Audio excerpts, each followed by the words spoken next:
Okay, this video is about gastroesophageal reflux disease, GERD, esophagitis, drinking tea, and eating spicy foods. What got me motivated was a reader asked me about, the dangers of eating spicy foods. And I had in the past read a very good newsletter by Dr. Mcdougall about gastroesophageal reflux disease, and I wanted to get back to going over it in more detail. So anyways, here it is. This is called the Scoville scale of how hot a spicy food is. And, capsaicin, pure capsaicin is super hot, activation of the heat receptors. And there's this whole scale here. Me personally, I never had that much of an interest in spicy foods. It's like, why induce pain in your mouth? Okay, it doesn't mean much to me. Cleveland Clinic has a little bit of an article on spicy foods, how they can be associated with gastroesophageal reflux and some other problems. There wasn't that much literature on it, but I did find a few things, sort of in the PubMed papers. Okay, here's one PubMed paper showing GERD, gastroesophageal reflux disease, associated with high-fat diets, with fried foods, citrus fruits, carbonated drinks, spicy foods, and salty foods. And the key thing I think of is just abdominal pressure syndrome as described by Dennis Burkitt. Basically, when you're constipated because you don't have fiber in your diet, that means your stools are small. You're defecating goat pellets and hard Tootsie Rolls rather than cow patties. The defecation is a reflux whereby you distend the rectum with soft liquid stool that puffs it out, and then you get a reflux contraction to defecate. Versus when you got goat pellets in your rectum, they don't stretch the walls very much, and so you'll have to strain, tighten up your abdominal muscles. That's called Valsalva maneuver. And the back pressure, some of it's transmitted to the stomach, and over time it keeps pressurizing the hiatus in the diaphragm. That's the hole through which the esophagus connects to the stomach. And over time it enlarges that hole, and the stomach starts to pouch into the chest. That's called hiatal hernia. Then you get acid reflux into it, and that acid reflux will change the histological layers of it, the cell layers, and you'll get something called Barrett's esophagus. It's a transformation of the epithelium, the lining. Anyways, that'll cause pain. Pain behind the sternum is called heartburn. The acid can reflux higher up into the esophagus, into your lungs, can cause asthma, into your voice box, your larynx, and that'll cause a hoarse voice. Chronic voice hoarseness can occur from that. Can go into your mouth, cause dental cavities, especially if you really have, an intentional problem with bulimia. About 5% of college girls apparently have that. I remember I had the daughter of a friend of my parents had that. Real pretty girl, but it's a little crazy. We were playing around at her house when we were kids, and we ran around. And she had all these plates, all kinds of things hidden all over her bedroom where she was hiding food. Anyways, it can cause cavities. It can even cause sinusitis.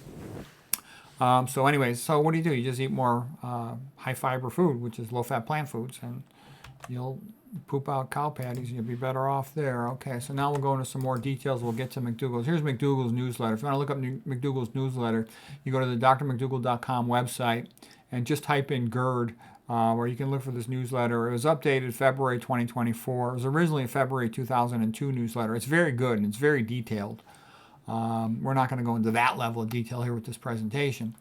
Other risk factors for gastroesophageal reflux and reflux esophagitis. Itis just means inflammation, so esophagitis is just inflammation of the esophagus. Being older, a little worse in men according to this paper. And tea drinking. I saw tea drinking in a couple other places. They do mention greasy food, and they mention constipation. Of course, there's abdominal pressure syndrome. One of the things you notice is they seldom ever put anything all together. Here's the way your stomach looks. Your esophagus comes down from your chest, connects to the stomach, and then it goes into the stomach here. This is the fundus of the stomach, the gastric body, gastric antrum, the pylorus, and it dumps into the duodenum. The point of the matter is that it always dumps to the right. I've seen thousands and thousands and thousands of stomachs. They always dump this way. So what's the point? When you first lay down to sleep, you want to lay with your right side down. So you want this side down when you first sleep. That way your stomach empties out and you're less prone to reflux.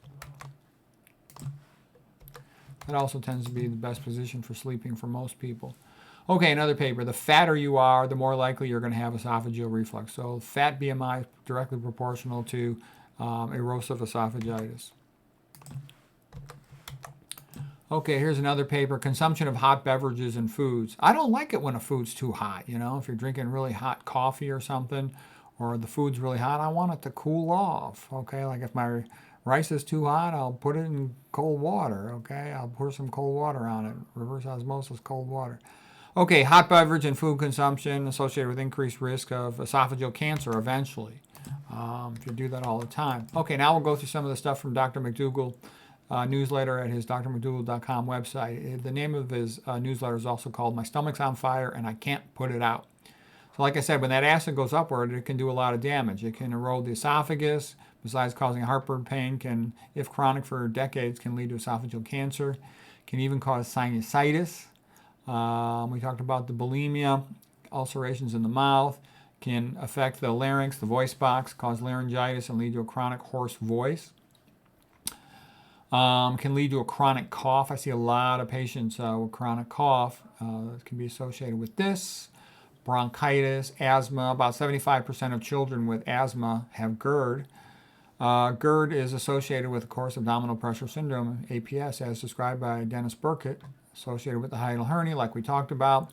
It's worse with foods that open up the LES. LES is lower esophageal sphincter, meaning the sphincter that separates the esophagus from the stomach.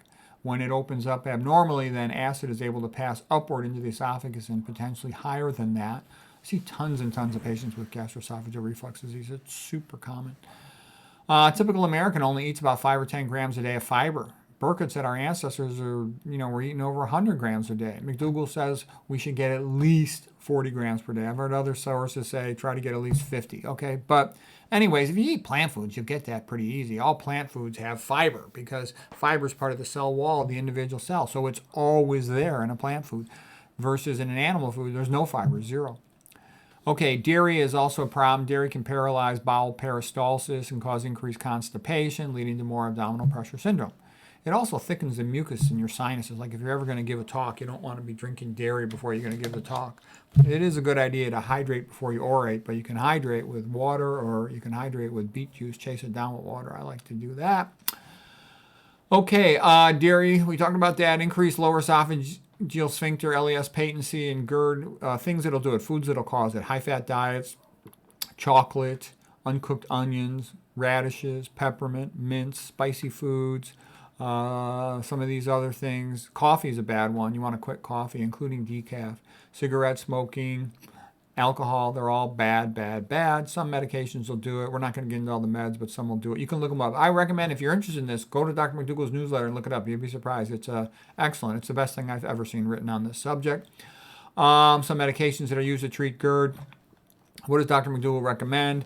Eat a low-fat vegan diet, starch-based with no oils. It's high in fiber. Okay, that's how you help prevent leaky gut. That's how you prevent constipation.